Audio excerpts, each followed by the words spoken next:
Bonsoir la famille, j'espère que vous allez bien. J'ai dit sortez au Yagbere et à Loubere même, ouais.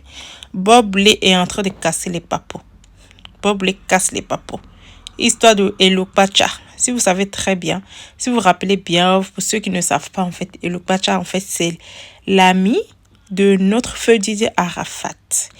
Donc Bob Lee est en train de dire que la fille de Carmen et Arafat ressemble à Elopacha, que Carmen aurait trompé Arafat avec Elopacha.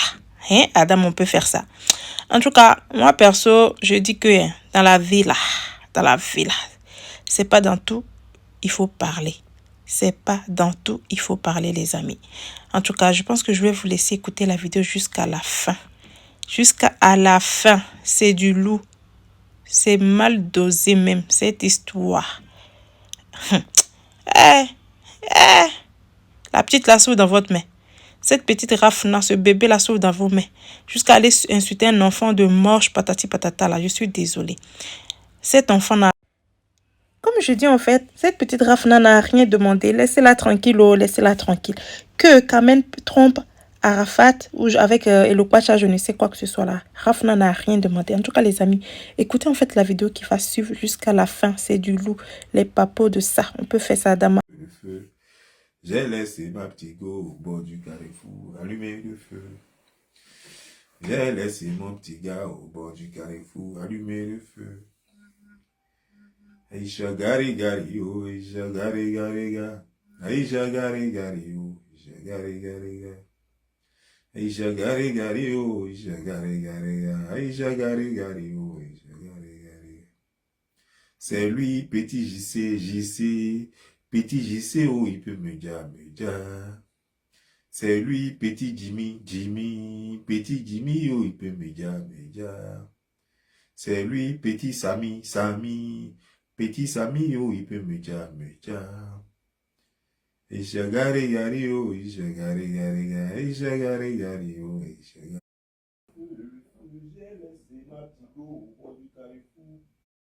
De rien n'était. Bon, moi, je ne peux pas me taire parce que c'est trop sérieux pour qu'on se taise là-dessus. Pour ceux qui ne me connaissent pas, je suis Don Giovanni le Slammer, je suis Bob Lee la légende. Tout le monde parle de moi dans les foyers, mais on ne sait pas de qui on parle exactement. On parle de moi dans les bacas, dans les taxis, dans les bus, dans les bureaux, dans les foyers, dans les salons, dans les champs, les plantations. On parle de moi. Mais personne ne veut avoir affaire à moi. Personne ne veut avoir affaire à moi parce que je crache le feu de la vérité. Parce que je suis la vérité. Parce que on ne m'intimide pas. Parce que on ne peut pas m'effrayer. Parce que je suis Djibba, la panthère noire. Je suis la voix qui traverse le désert et l'obscurité. Je suis le coq de minuit. Je suis la voix des sans-voix. Je suis celui-là même qui se lave avec le tonnerre et qui se couche dans le feu. Rien ne m'effraie. J'ai tout connu, sauf la mort. Alors, c'est la seule chose que je n'ai pas encore expérimentée. Alors, tous les candidats de ceux qui expédient les gens derrière l'autre côté, je les attends. En attendant, nous allons dire qui est le père de Rafna. Mais avant d'en arriver au discours de qui est le père de Rafna, j'ai vu un peu des petites discussions sur TikTok entre amis, des trucs comme ça m'a fait rire. Ça m'a fait rire parce que souvent, vous voyez, quand je vous parle, vous êtes toujours là en train de dire « Ah, peut-être ça peut être vrai, non, peut-être c'est pas vrai. » Je vous dis que je sais de quoi je parle. Je vous dis que nous avons été envahis par des blogueuses en France là-bas, des anciennes bouclées. C'est pourquoi tout récemment d'ailleurs, j'ai fait exprès, j'ai partagé un lien là sur ma page, une vidéo sur ma page où une est en train de danser là-bas. Je ne sais pas dans quel pays africain c'est, mais elle est en train de danser. Celle-là, par exemple, par miracle, elle va se retrouver au Maroc et elle va nager et elle va se retrouver en France. Et elle aussi, elle va manquer de respect aux gens. La fille que vous voyez là, qui est en train de danser là. Attends, je vais vous montrer. Certains n'ont pas vu. Donc moi, je vais vous montrer. Je n'ai même pas de problème pour montrer. Donc, je vais vous montrer.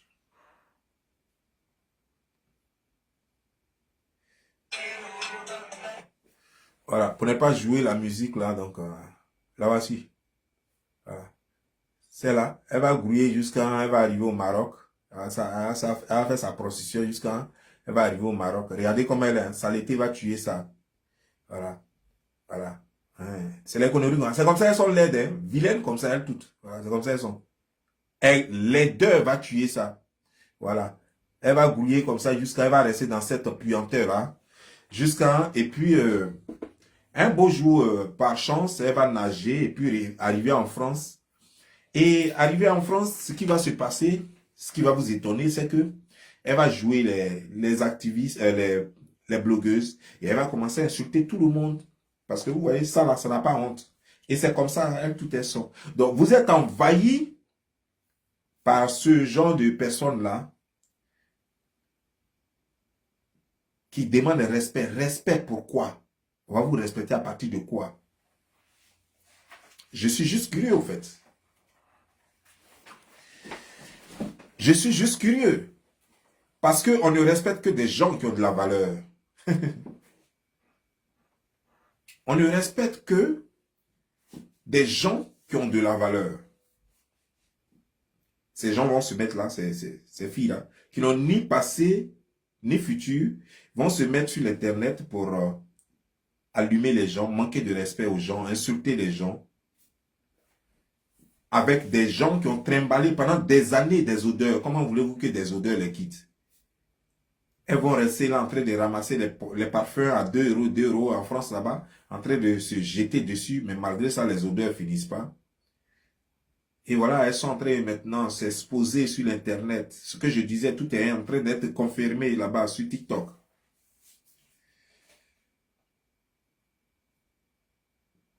Tout ce que je disais, et même pire même est en train d'être dit là-bas. Pire même est en train d'être dit là-bas. C'est grave. Bref, vous là, vous les Ivoiriens, vous êtes méchants. Vous les Ivoiriens, vous êtes très très très méchants. Je vais vous dire pourquoi je dis que vous êtes méchants. Quand vous regardez bien Olo Pacha, et puis vous regardez Rafna, vous savez que c'est photocopie. Ça veut dire que parce que j'ai vu des commentaires de gens disant que oh, un enfant n'est pas obligé de ressembler à ses parents. Oui, c'est vrai. Un enfant n'est pas obligé de ressembler à ses parents. Mais quand ton enfant ressemble comme 2 gouttes d'eau à ton ami intime, il y a problème. Moi, je peux faire un enfant qui peut ne pas me ressembler, qui peut ne pas ressembler à chose, comment dire, genre, à sa mère.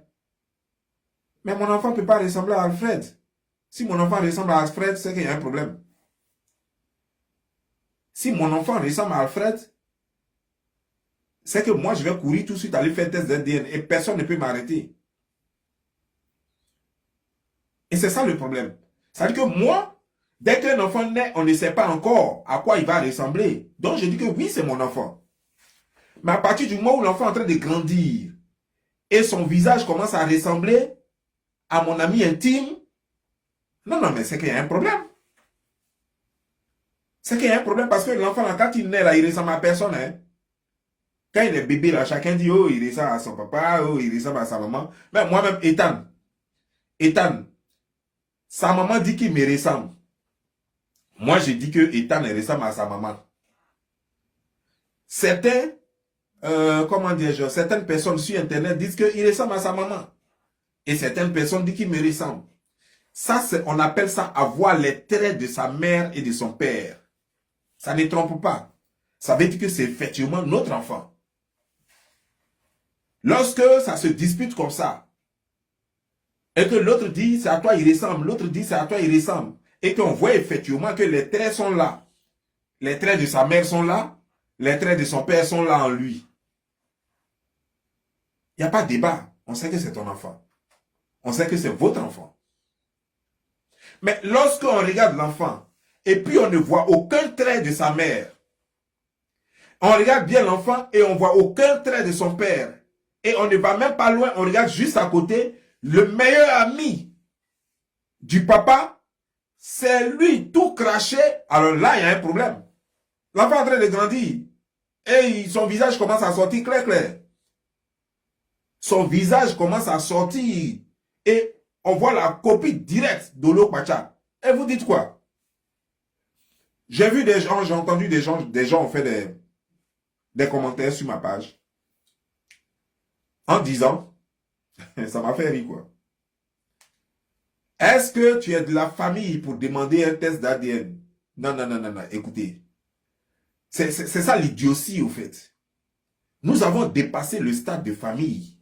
Nous sommes dans un domaine public. Didier Arafat, quand on dit Didier Arafat, on ne parle pas de Ange Didier. Ange Didier appartient à une famille. La famille Won. Ange Didier appartient à la famille Won. Ce qui se passe dans la famille Won, ce n'est pas notre problème. Mais Didier Arafat a une vie qui nous appartient. Cet enfant-là, ce n'est pas la maison qu'on a donnée à sa mère là. On n'a pas donné la maison à la mère parce que elle est baoulée ou elle est je ne sais quoi ou bien parce qu'elle s'appelle... Non, non. On lui a donné la maison à cause de Didier Arafat, pas à cause de Ange Didier. Même si à l'état civil, il s'appelle Ange Didier, mais on lui a donné la maison parce que, à cause de Didier Arafat.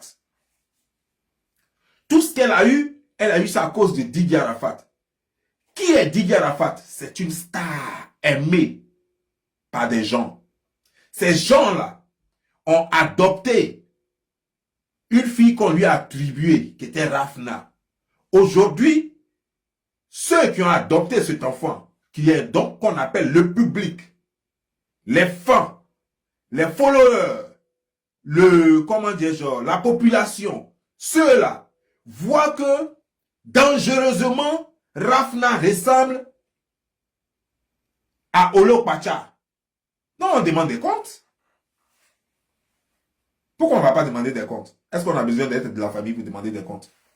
On demande des comptes, sinon on va nous remettre la maison. On va vendre ça et puis on va donner ça aux enfants de la rue.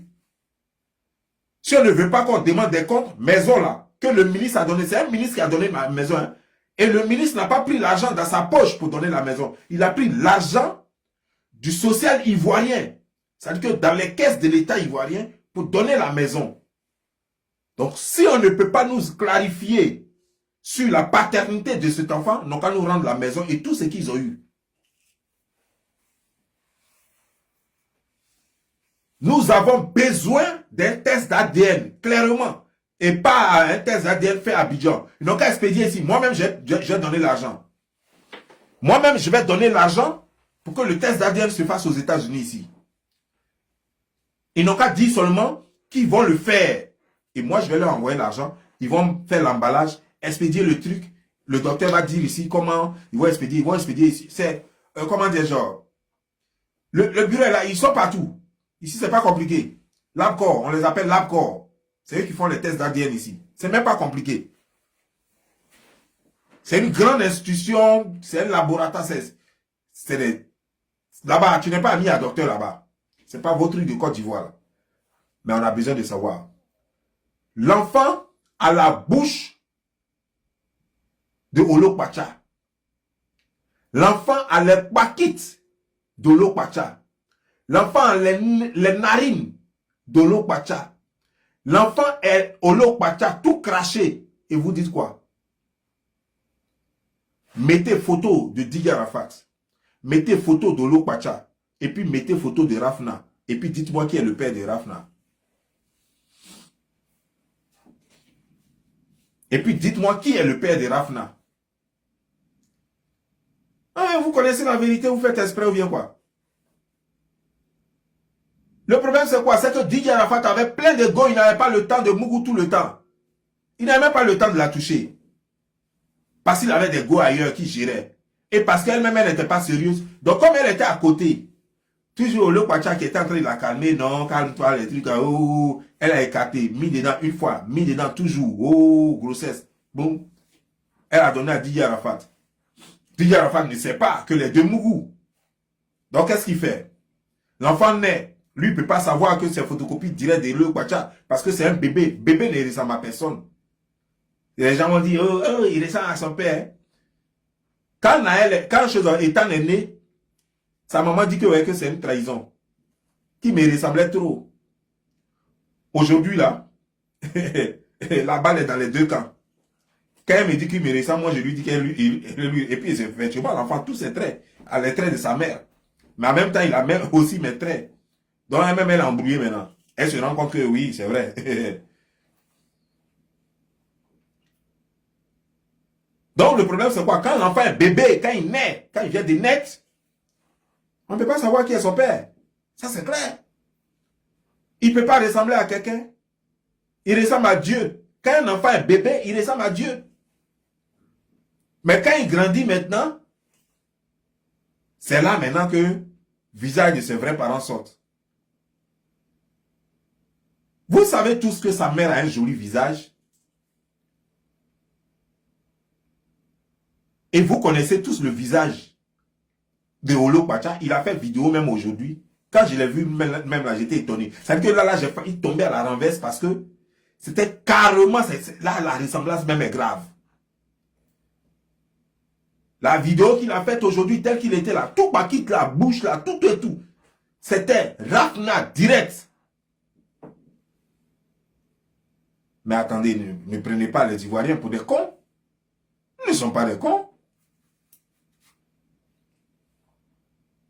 Ils ne sont pas des cons.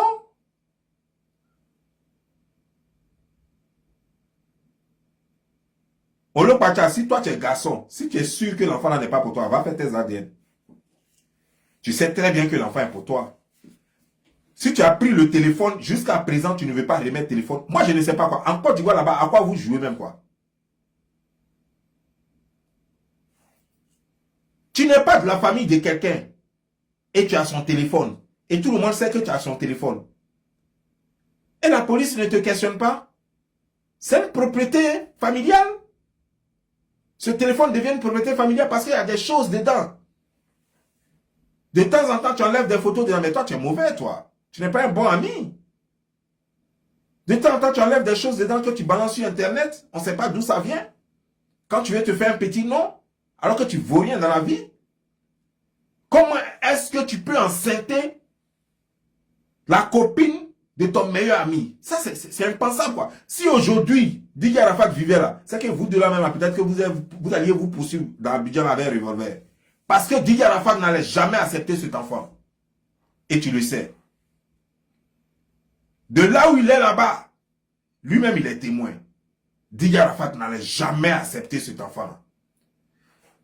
Au départ, il a accepté parce qu'il ne sait rien. Il n'est pas Dieu pour savoir que son meilleur ami l'a trompé. Que sa copine a couché avec son meilleur ami. Il n'est pas Dieu pour savoir. Même les gens même qui sont très puissants même, on lime leur femme. C'est pas lui. Mais là où ça allait, c'est maintenant, au moment où il ressemble tout craché comme à chose, comment dire, genre, à Olo Kwacha. C'est là maintenant que Didier Arafat allait commencer à se poser des questions. Et c'est là que ça allait commencer à chauffer. Je vous jure que si Didier Arafat vivait, sans que personne ne lui dise, il allait aller faire test d'ADN. Ou bien même il allait carrément refuser, même sans faire test d'ADN. Vous parlez de quoi? Mais le monsieur est mauvais. Et puis la fille, elle est mauvaise. Et puis elle est assise dessus. Elle est assise dessus. Et mais comme Dieu ne dort pas, le visage monstrueux de Olo Kwacha en train de sortir sur Rafna comme ça.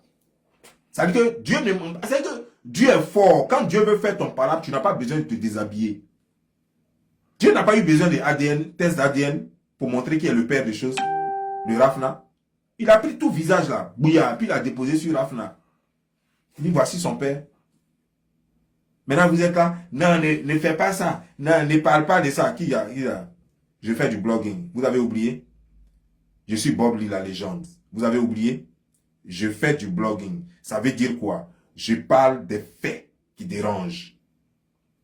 Je parle de tout ce qui dérange. Ça, c'est mon blogging, ça. Ce qui va chauffer les esprits, là. C'est de ça, moi, je parle. Et ça fait partie.